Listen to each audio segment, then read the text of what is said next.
A Streetcar Named Desire by Tennessee Williams. And so it was I entered the broken world, to trace the visionary company of love, its voice. An instant in the wind, I know not whither hurled, but not for long to hold each desperate choice. The Broken Tower by Hart Crane. The characters: Blanche, Stella, Stanley, Mitch, Eunice, Steve, Pablo, a Negro woman, a doctor, a nurse, a young collector, a Mexican woman, a tamale vendor. Scene 1. The exterior of a 2-story corner building on a street in New Orleans which is named Elysian Fields and runs between the L&N tracks and the river. The section is poor, but unlike corresponding sections in other American cities, it has a raffish charm. The houses are mostly white frame, weathered gray with rickety outside stairs and galleries, and quaintly ornamented gables. This building contains 2 flats, upstairs and down. Faded white stairs ascend to the entrances of both. It is first dark of an evening early in May. The sky that shows around the dim white building is a peculiarly tender blue, almost a turquoise, which invests the scene with a kind of lyricism and gracefully attenuates the atmosphere of decay. You can almost feel the warm breath of the brown river beyond the river warehouses, with their faint redolence of bananas and coffee. A corresponding air is evoked by the music of Negro entertainers at a barroom around the corner. In this part of New Orleans, you are practically always just around the corner, or a few doors down the street, from a tinny piano being played with the infatuated fluency of brown fingers. This blue piano expresses the spirit of the life which goes on here. 2 women, one white and one colored, are taking the air on the steps of the building. The white woman is Eunice, who occupies the upstairs flat. The colored woman, a neighbor, for New Orleans is a cosmopolitan city where there is a relatively warm and easy intermingling of races in the old part of town. Above the music of the blue piano, the voices of people on the street can be heard overlapping. Woman, to Eunice. She says St. Barnabas would send out his dog to lick her, and when he did, she'd feel an icy cold wave all up and down her. Well, that night, when a man, to a sailor, you keep right on going and you'll find it. You'll hear them tapping on the shutters. Sailor, to woman and Eunice. Where's the 4 deuces? Vendor. Red hots. Woman. Don't waste your money in that clip joint. Sailor. I've got a date there. Vendor. Red hot. Woman. Don't let them sell you a Blue Moon cocktail or you won't go out on your own feet. 2 men come around the corner. Stanley Kowalski and Mitch. They are about 28 or 30 years old, roughly dressed in blue denim work clothes. Stanley carries his bowling jacket in a red-stained package from a butcher's. Stanley, to Mitch. Well, what did he say? Mitch. He said he'd give us even money. Stanley. Nah, we gotta have odds. They stop at the foot of the steps. Stanley, bellowing. Hey there, Stella, baby. Stella comes out on the first floor landing. A gentle young woman, about 25, and of a background obviously quite different from her husband's. Stella, mildly. Don't holler at me like that. Hi, Mitch. Stanley. Catch. Stella. What? Stanley. Meat. He heaves the package at her. She cries out in protest but manages to catch it. Then she laughs breathlessly. Her husband and his companion have already started back around the corner. Stella, calling after him. Stanley, where are you going? Stanley, bowling. Stella, can I come watch? Stanley, come on. He goes out. Stella, be over soon. To the white woman. Hello, Eunice, how are you? Eunice, I'm all right. Tell Steve to get him a poor boy's sandwich because there's nothing left here. Because nothing's left here. They all laugh. The colored woman does not stop. Stella goes out. Colored woman. What was that package that he threw at her? She rises from steps, laughing louder. Eunice. You hush now. Woman. Catch what? She continues to laugh.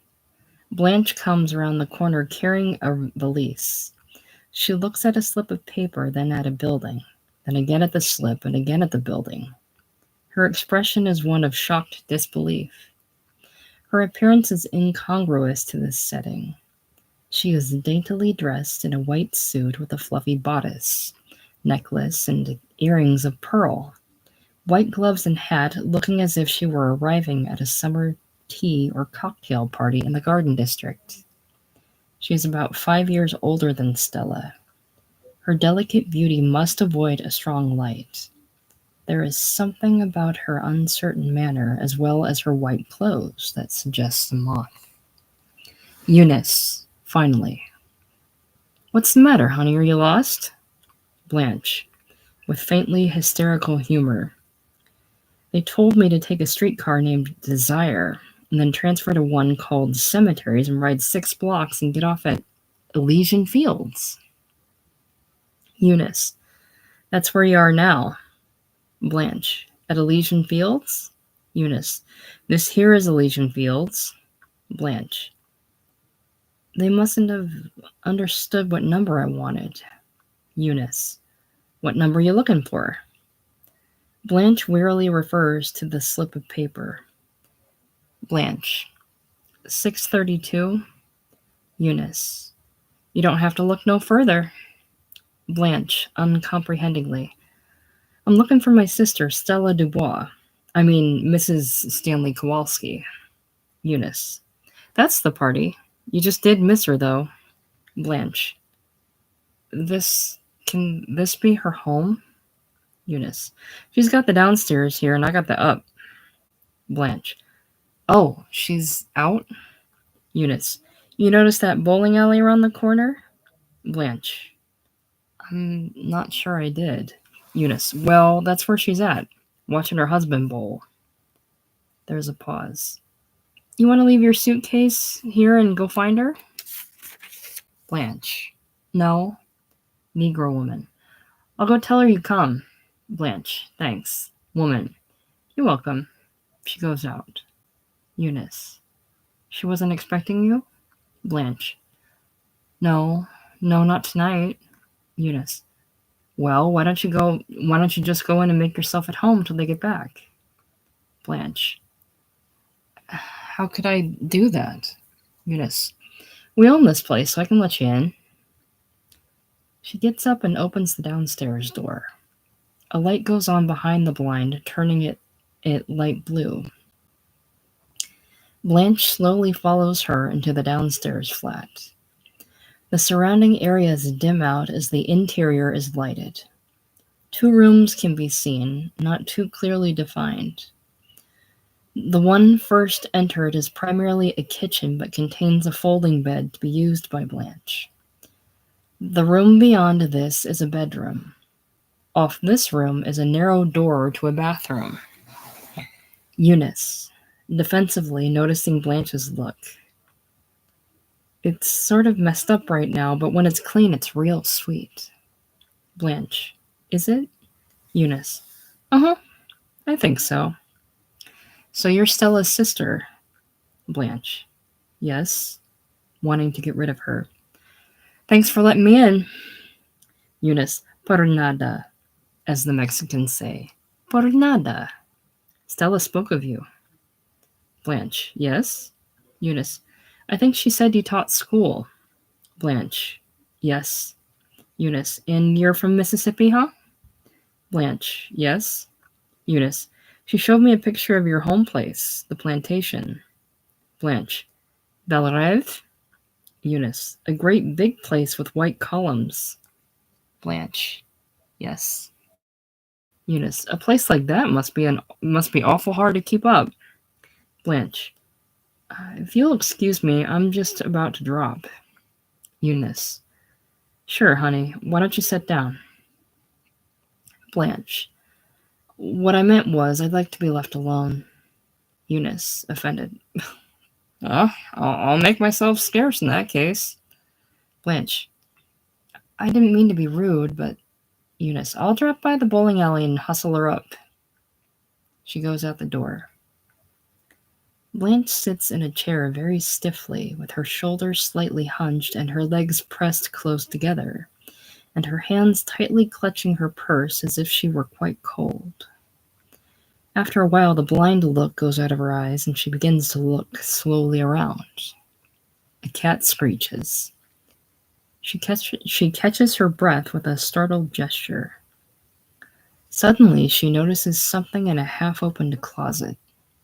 She springs up and crosses to it and removes a whiskey bottle. She pours a half-tumbler of whiskey and tosses it down. She carefully replaces the bottle and washes out the tumbler at the sink. Then she resumes her seat in front of the table. Blanche, faintly to herself. I've got to keep hold of myself. Stella comes quickly around the corner of the building and runs to the door of the downstairs flat. Stella, calling out joyfully, Blanche! For a moment they stare at each other. Then Blanche springs up and runs to her with a wild cry. Blanche. Stella! Stella, Stella, Stella for star. She begins to speak with feverish vivacity, as if she feared for either of them to stop and think. They catch each other in a spasmodic embrace. Blanche. Now, then, let me look at you. But don't you look at me, Stella. No, not till later, not till I've bathed and rested. And turn that overlight off. Turn that off. I won't be looked at in this merciless glare. Stella laughs and complies. Come back here now. Oh, baby Stella. Stella for star. She embraces her again. I thought you would never come back to this horrible place. What am I saying? I didn't mean to say that. I meant to be nice about it and say, oh, what a convenient location and such... Precious lamb. You haven't said a word to me. Stella. You haven't given me a chance to, honey. She laughs, but her glance at Blanche is a little anxious. Blanche. Well, now you talk. Open your pretty mouth and talk while I look around for some liquor. I know you must have some liquor on the place. Where could it be, I wonder? Oh, I spy. She rushes to the closet and removes the bottle. She is shaking all over and panting for breath as she tries to laugh. The bottle nearly slips from her grasp. Stella, noticing. Blanche, you sit down and let me pour the drinks. I don't know what we've got to mix with. Maybe a Coke's in the icebox. Look and see, honey, while I'm... Blanche, no Coke, honey, not with my nerves tonight. Where is... Stella, Stanley? Bowling. He loves it. They're having found some soda. Tournament? Blanche, just water, baby, to chase it. Now don't get worried. Your sister hasn't turned out into a drunkard. She's just all shaken up and hot and tired and dirty. You sit down now and explain this place to me. What are you doing in a place like this? Stella. Now, Blanche. Oh, I'm not going to be hypocritical. I'm going to be honestly critical about it. Never in my worst dreams could I picture only Poe. Only Mr. Edgar Allan Poe could do it justice. Out there, I suppose, is the ghoul-haunted woodland of Weir. She laughs. Stella. No, honey, those are the L&N tracks. Blanche. No, seriously, putting joking aside. Why didn't you tell me? Why didn't you write me, honey? Why didn't you let me know? Stella, carefully pouring herself a drink. Tell you what, Blanche? Blanche. Why, that you had to live in these conditions? Stella. Aren't you being a little intense about it? It's not that bad at all. New Orleans isn't like other cities. Blanche. It has got nothing to do with New Orleans. You might as well say, forgive me, blessed baby. She suddenly stopped short. The subject is closed. Stella, a little dryly. Thanks. During the pause, Blanche stares at her. She smiles at Blanche. Blanche, looking down at her glass which shakes in her hand. You're all I've got in the world, and you're not glad to see me. Stella, sincerely. Why, Blanche, you know that's not true. Blanche. No? I'd forgotten how quiet you were. Stella. You never did give me a chance to say much, Blanche. So I just got in the habit of being quiet around you. Blanche, vaguely. A good habit to get into. Then abruptly. You haven't asked me how I'm supposed to get away from the school before the spring term ended. How I happened to get away from the school before the spring term ended. Stella. Well, I thought you'd volunteer that information if you wanted to tell me. Blanche. You thought I'd been fired? Stella. No, I thought you might have resigned. Blanche. I was so exhausted by all I'd been through, my nerves broke. Nervously tamping cigarette.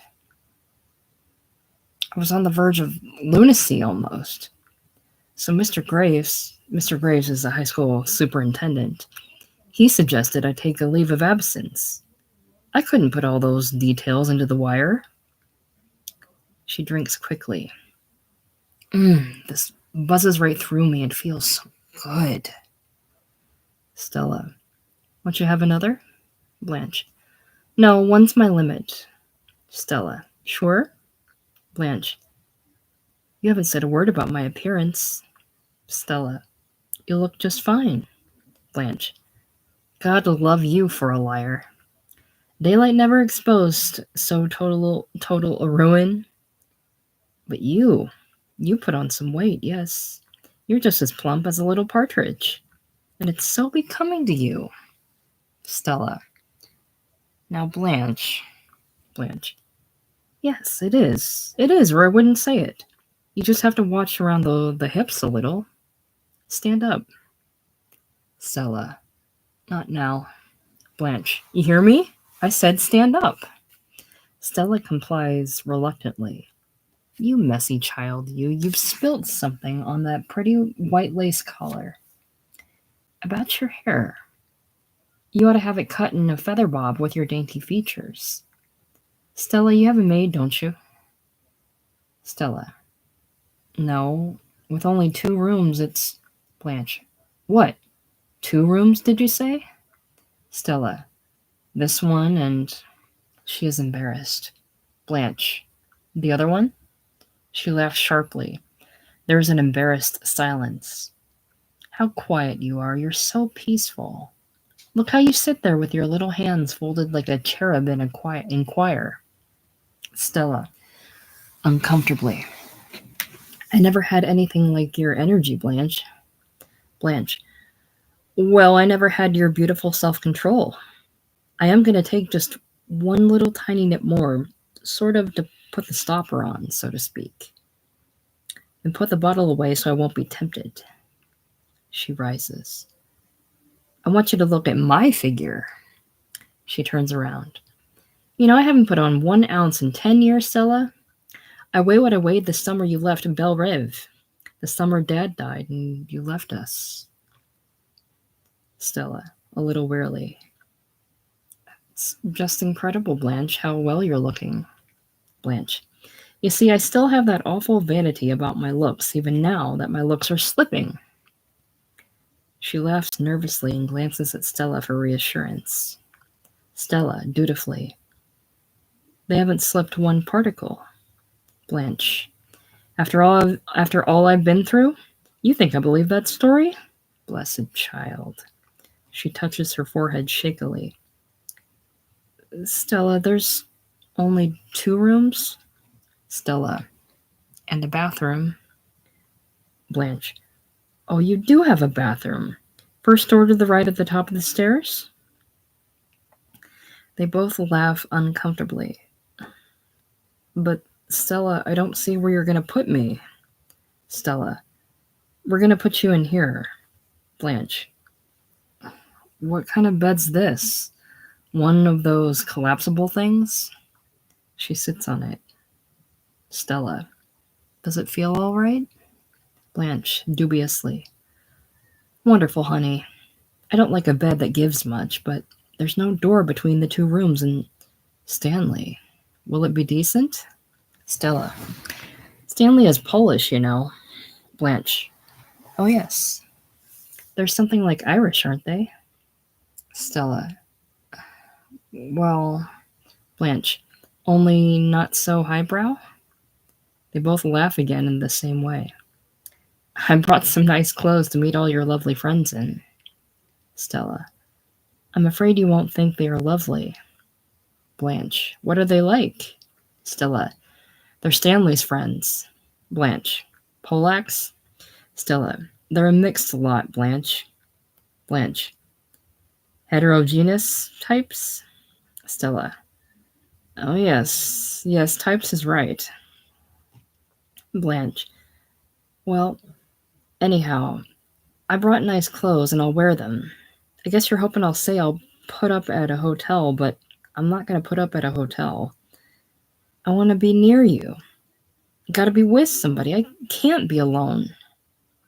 Because, as you must have noticed, I'm not very well. Her voice drops and her look is frightened. Stella. You seem a little bit nervous or overwrought or something. Blanche. Will Stanley like me? Or will I be just a visiting in-law, Stella? I couldn't stand that. Stella. You'll get along fine together if you'll just try not to, well, compare him with men that we went out with at home. Blanche. Is he so different? Stella. Yes, a different species. Blanche. In what way? What's he like? Stella. Oh, you can't describe someone you're in love with. Here's a picture of him. She hands a photograph to Blanche. Blanche. An officer? Stella. A master sergeant in the engineer corps. Those are decorations. Blanche. He had those on when you met him? Stella. I assure you I wasn't just blinded by all the brass. Blanche. That's not what I... Stella. But of course, there were things to adjust myself to later on. Blanche. Such as his civilian background. Stella laughs uncertainly. How did he take it when you said I was coming? Stella. Oh, Stanley doesn't know yet. Blanche, frightened. You haven't told him? Stella. He's on the road a good deal. Blanche. Oh, travels? Stella. Yes. Blanche. Good. I mean, isn't it? Stella, half to herself. I can hardly stand it when he is away for a night. Blanche. Why, Stella. Stella. When he's away for a week, I nearly go wild. Blanche. Gracious. Stella. And when he comes back, I cry on his lap like a baby. She smiles to herself. Blanche. I guess that is what is meant by being in love. Stella looks up with a radiant smile. Stella? Stella. What? Blanche, in an uneasy rush. I haven't asked you the things you probably thought I was going to ask, and so I'll expect you to be understanding about what I have to tell you. Stella. What, Blanche? Her face turns anxious. Blanche. Well, Stella, you're going to reproach me. I know that you're bound to reproach me, but Before you do, take into consideration you left.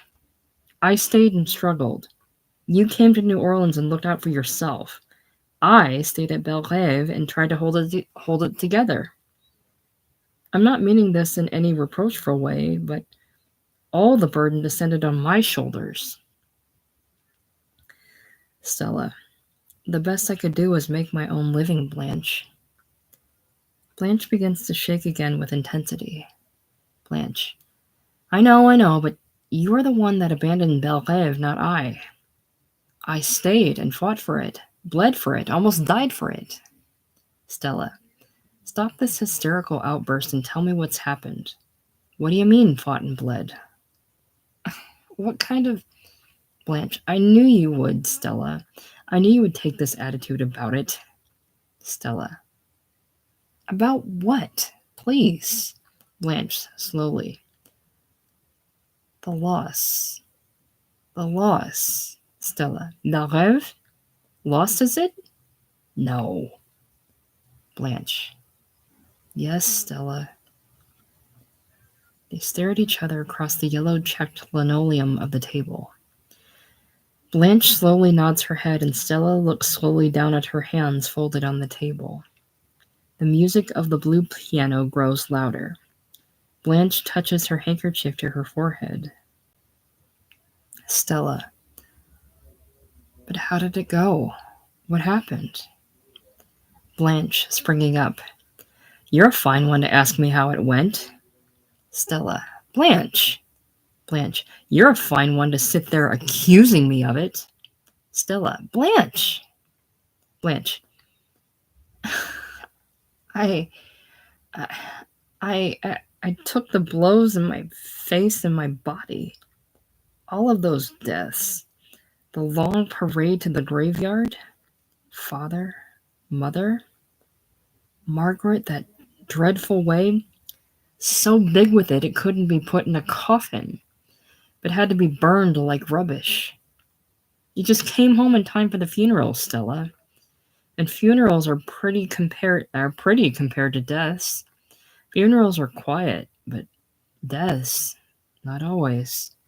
Sometimes their breathing is hoarse, and sometimes it rattles.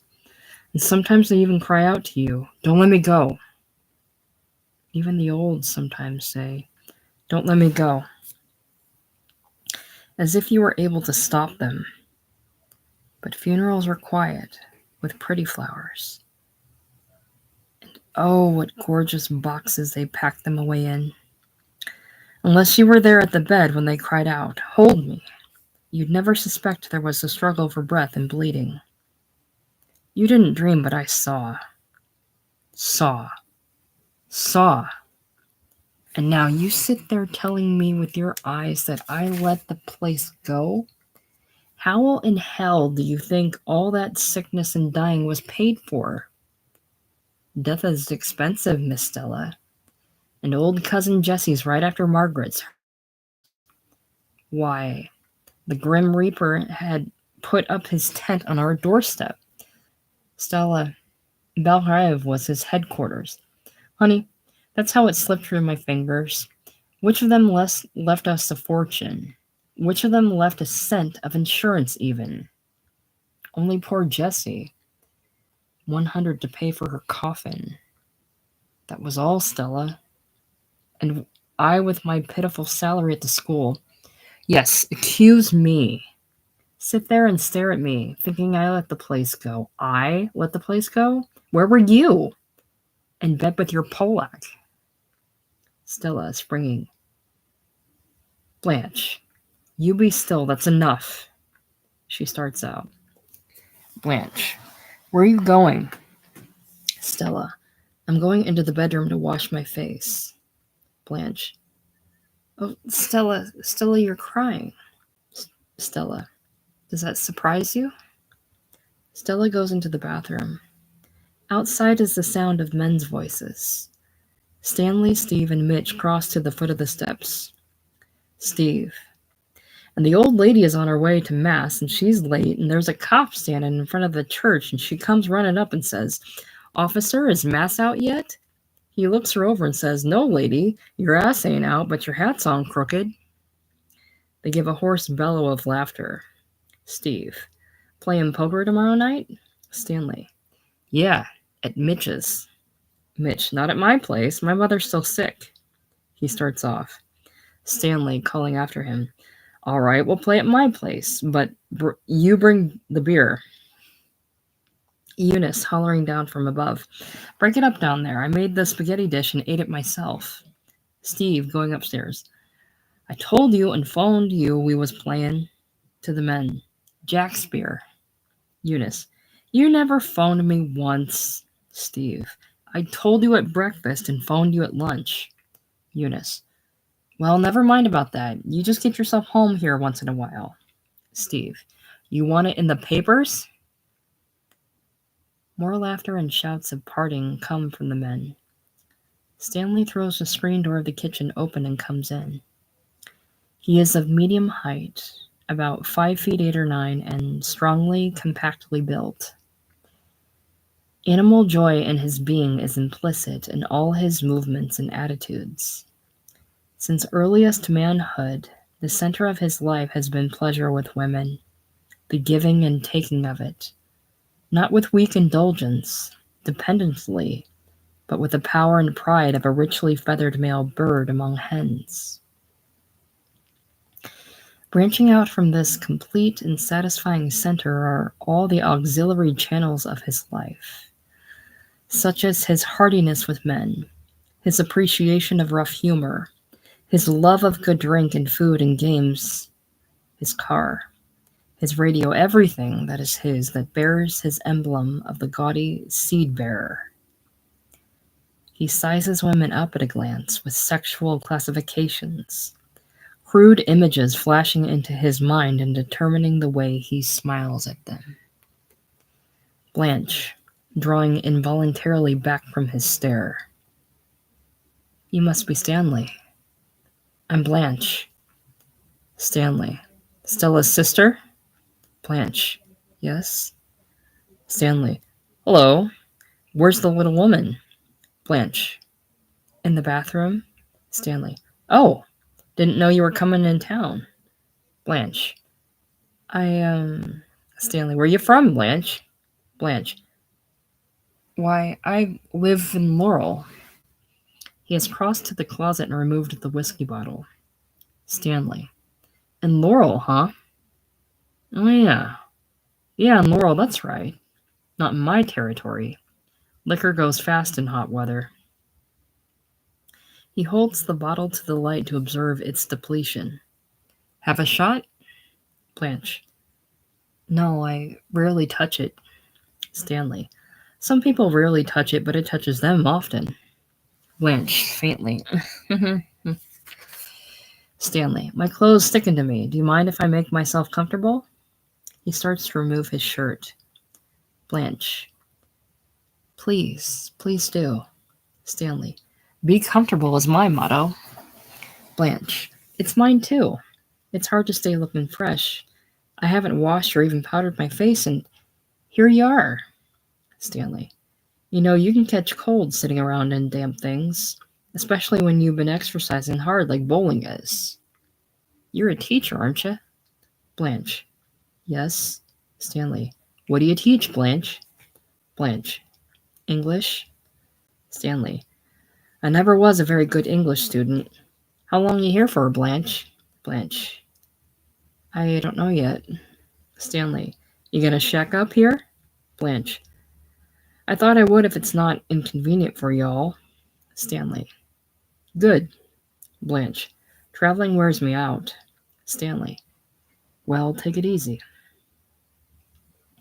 A cat screeches near the window. Blanche springs up. Blanche. What's that? Stanley. Cats. Hey, Stella. Stella faintly from the bathroom. Yes, Stanley. Stanley. Haven't fallen in, have ya? He grins at Blanche. She tries unsuccessfully to smile back. There is a silence. I'm afraid I'll strike you as being the unrefined type. Stella spoke of you a good deal. You were married once, weren't you? The music of the polka rises up, faint in the distance. Blanche.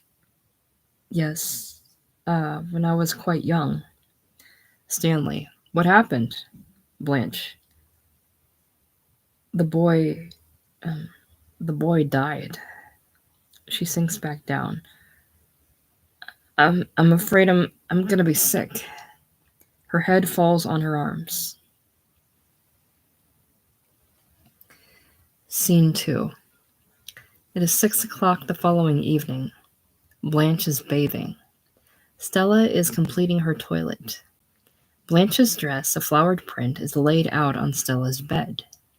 Stanley enters the kitchen from outside, leaving the door open on the perpetual blue piano around the corner.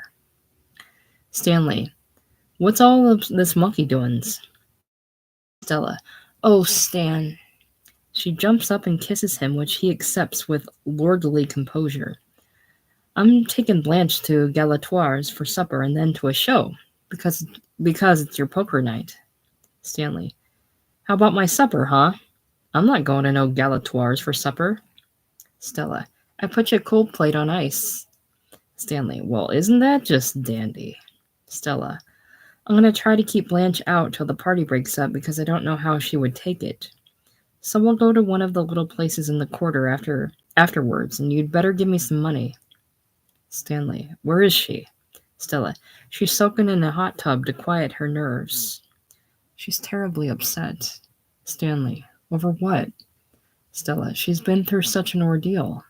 Stanley. Yeah? Stella. Stan, we've lost Belle Rev. Stanley. The place in the country? Stella. Yes. Stanley. How? Stella, vaguely. Oh, it had to be sacrificed or something. There is a pause while Stanley considers. Stella is changing into her dress. When she comes in, be sure to say something nice about her appearance. And, don't mention the baby. I haven't said anything yet. I'm waiting until she gets in a quieter condition. Stanley, ominously. So? Stella. And try to understand her and be nice to her, Stan. Blanche, singing in the bathroom. From the land of the sky-blue water, they brought me a captive maid. Stella. She wasn't expecting to find us in such a small place. You see, I'd try to gloss things over a little in my letters. Stanley. So? Stella. And admire her dress and tell her she's looking wonderful. That's important with Blanche. Her little weakness. Stanley. Yeah, I get the idea. Now let's skip back a little to where you said the country place was disposed of. Stella. Oh, yes. Stanley. How about that? Let's have a few more details on that subject. Stella. It's best not to talk about it until she's calmed down. Stanley. So that's the deal, huh? Sister Blanche cannot be annoyed with business details right now. Stella. You saw how she was last night. Stanley. I saw how she was. Now let's have a gander at the bill of sale. Stella. I haven't seen any. Stanley. She didn't show you no papers, no deed or sale or nothing like that, huh? Stella. It seems like it wasn't sold. Stanley. Well, what in the hell was it then? Giveaway? To charity? Stella. Shh. She'll hear you.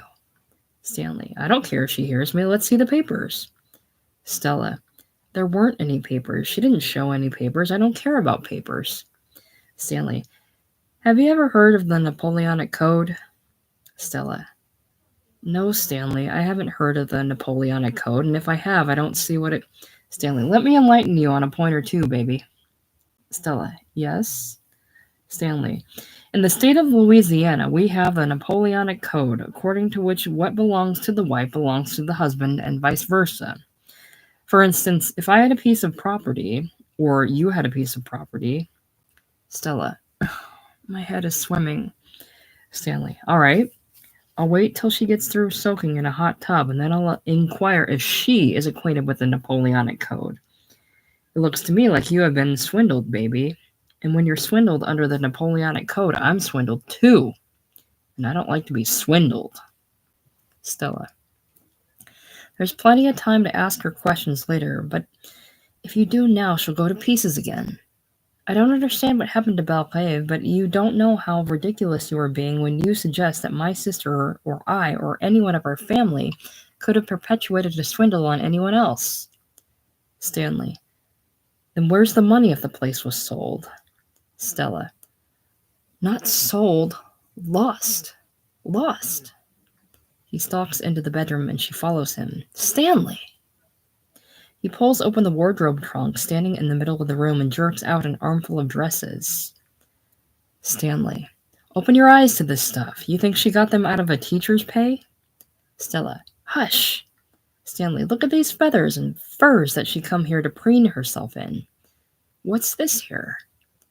A solid gold dress, I believe. And this one. What are these here? Fox pieces? He blows on them. Genuine fox fur pieces, a half-mile long. Where are your fox pieces, Stella? Bushy snow-white ones, no less. Where are your white fox pieces? Stella.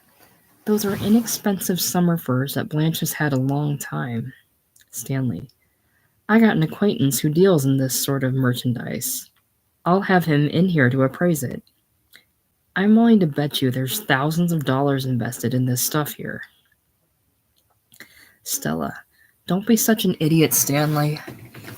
He hurls the furs to the daybed. Then he jerks open a small drawer in the trunk and pulls up a fistful of costume jewelry. Stanley. And what do we have here? The treasure chest of a pirate. Stella. Oh, Stanley. Stanley. Pearls. Ropes of them. What is this sister of yours, a deep-sea diver who brings up sunken treasures? Or is she the champion safecracker of all time? Bracelets of solid gold, too. Where are your pearls and gold bracelets? Stella. Shh. Be still, Stanley. Stanley. And diamonds. A crown for an empress. Stella. A rhinestone tiara she wore to a costume hall. Stanley. What's rhinestone? Stella. Next door to glass. Stanley. Are you kidding? I have an acquaintance that works in a jewelry store. I'll have him in here to make an appraisal of this. Here's your plantation, or what was left of it. Here. Stella. You have no idea how stupid and horrid you're being. Close that trunk before she comes out of the bathroom. He kicks the trunk partly closed and sits on the kitchen table. Stanley. The Kowalskis and the Dubois have different notions. Stella angrily. Indeed they have, thank heavens. I'm going outside. She snatches up her white hat and gloves and crosses to the outside door. You come out with me while Blanche is getting dressed. Stanley. Since when do you give me orders? Stella. Are you going to stay here and insult her?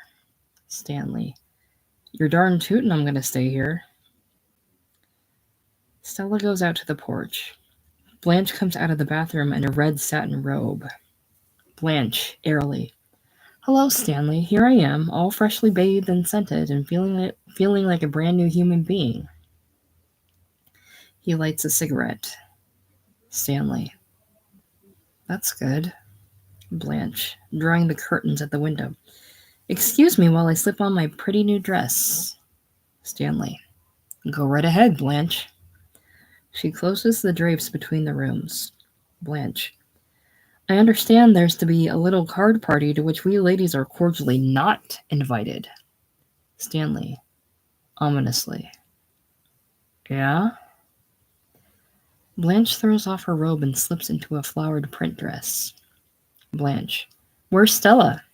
Stanley. Out on the porch? Blanche. I'm going to ask a favor of you in a moment. Stanley. What could that be, I wonder? Blanche. Some buttons in back.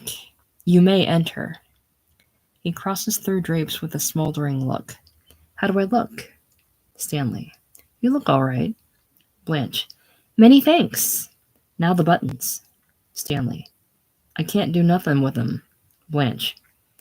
You men with your big clumsy fingers. May I have a drag on your cig? Stanley. Have one for yourself. Blanche. Why, thanks. It looks like my trunk has exploded.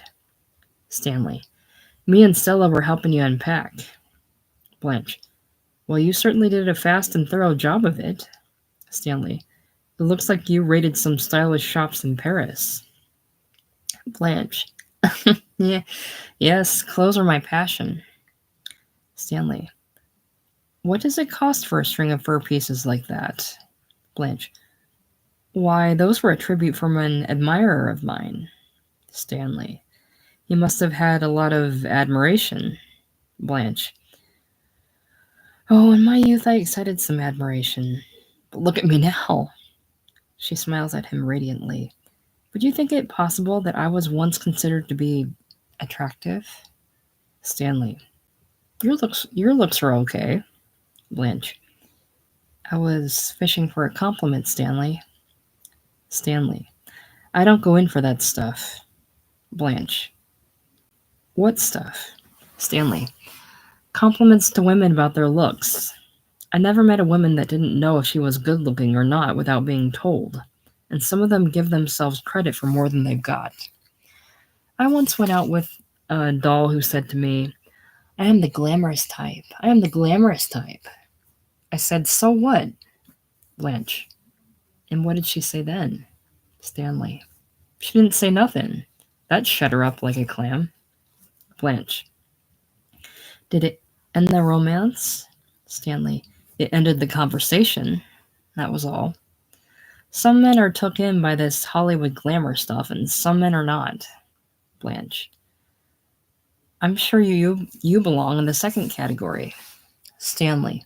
That's right. Blanche. I cannot imagine any witch of a woman casting a spell over you. Stanley. That's right. Blanche.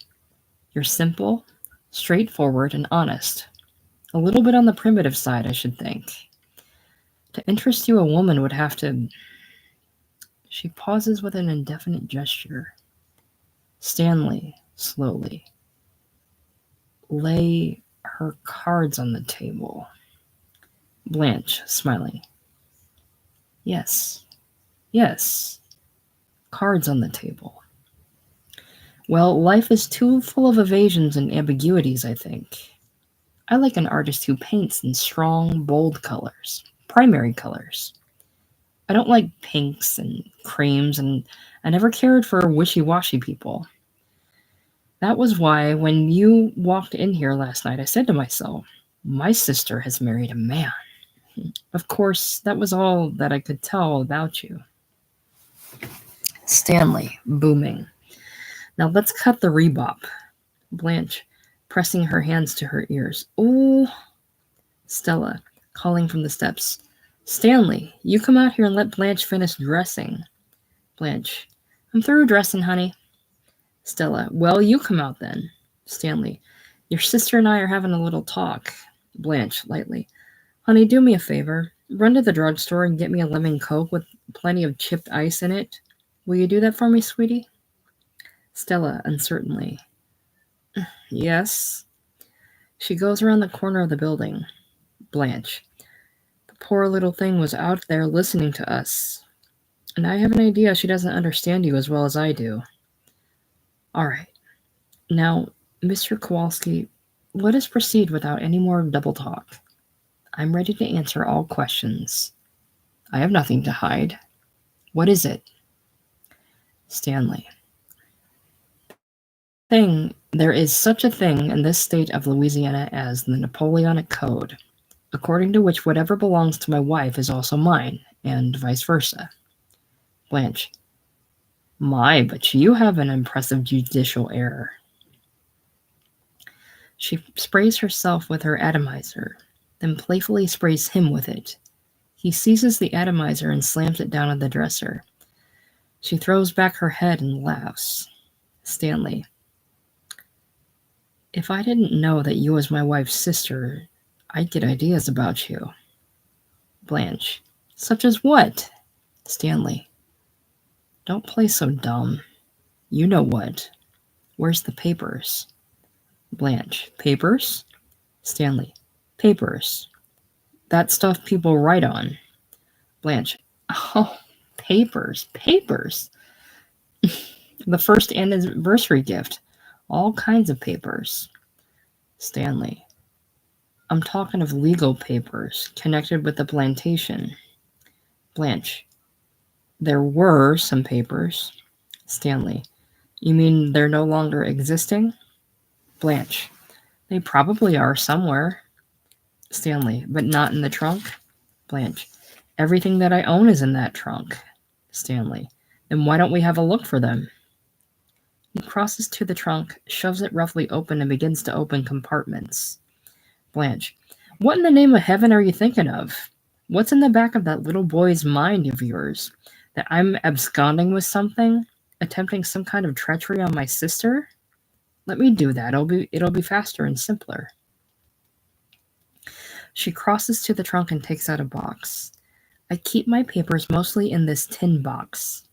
She opens it. Stanley. What's them underneath? He indicates another sheaf of paper. Blanche. These are love letters, yellowing with antiquity. All from one boy. He snatches them up. She speaks fiercely. Give those back to me. Stanley. I'll have a look at them first. Blanche. The touch of your hands insults them. Stanley. Don't pull that stuff. He rips off the ribbon and starts to examine them. Blanche snatches them from him and they cascade to the floor. Blanche. Now that you've touched them, I'll burn them. Stanley, staring baffled. What in the hell are they? Blanche, on the floor, gathering them up. Poems the dead boy wrote. I hurt him the way that you would like to hurt me, but you can't. I'm not young and vulnerable anymore. But my young husband was, and never mind about that. Just give them back to me. Stanley. What do you mean by saying you'll have to burn them? Blanche. I'm sorry, I must have lost my head for a moment. Everyone has something he won't let others touch because of their intimate nature. She now seems faint with exhaustion, and she sits down with a strong box and puts on a pair of glasses and goes methodically through a large stack of papers. Ambler and Ambler. Crabtree. More Ambler and Ambler. Stanley.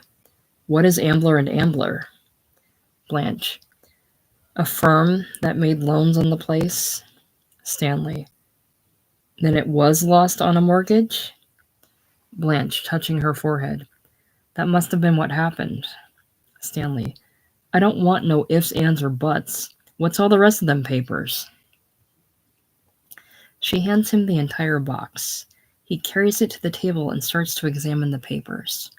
Blanche, picking up a large envelope containing more papers. There are thousands of papers, stretching back over hundreds of years, affecting Belrêve as piece by piece our improvident grandfathers and fathers and uncles and brothers exchanged the land for their epic fornications, to put it plainly. She removes her glasses with an exhausted laugh. The four-letter word deprived us of our plantation, till finally all that was left, and Stella can verify that, was the house itself, and about 20 acres of ground, including a graveyard, to which now all but Stella and I have retreated. She pours the contents of the envelope on the table. Here all of them are, all papers. I hereby endow you with them.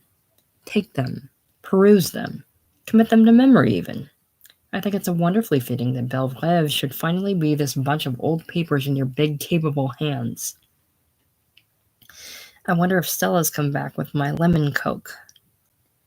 She leans back and closes her eyes. Stanley.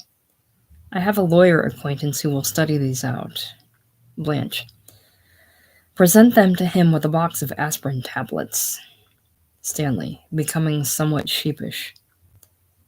You see, under the Napoleonic Code, a man has to take an interest in his wife's affairs, especially now that she's going to have a baby. Blanche opens her eyes. The blue sounds louder. Blanche. Stella? Stella's going to have a baby? dreamily. I didn't know she was going to have a baby. She gets up and crosses to the outside door. Stella appears around the corner with a carton from the drugstore. Stanley goes into the bedroom with the envelope and the box. The inner rooms fade to darkness, and the outside wall of the house is visible. Blanche meets Stella at the foot of the steps to the sidewalk. Blanche. Stella for Star. How lovely to have a baby. She embraces her sister. Stella returns the embrace with a convulsive sob. Blanche speaks softly. Everything is all right. We thrashed it out. I feel a bit shaky, but I think I handled it nicely. I laughed and treated it all as a joke. Called him a little boy and laughed. And flirted. Yes, I was flirting with your husband, Stella. Steve and Pablo appear carrying a case of beer. The guests are gathering for the poker party. The two men pass between them, and with a short, curious stare at Blanche, they enter the house. Stella. I'm sorry he did that to you. Blanche. He's just not the sort that goes for jasmine perfume. But maybe he's what we need to mix with our blood now that we've lost Belclève, and have to go on without Belclève to protect us. How pretty the sky is. I had to go there on a rocket that never comes down. A tamale vendor calls out as he rounds the corner. Vendor. Red hot. Red hots. Blanche utters a sharp, frightened cry and shrinks away. Then she laughs breathlessly again. Blanche. Which way do we go now, Stella? Vendor. Red hot. Blanche. The blind are leading the blind. They disappear around the corner. Blanche's desperate laughter ringing out once more. Then there is a bellowing laugh from the interior of the flat. Then the blue piano and the hot trumpet sound louder.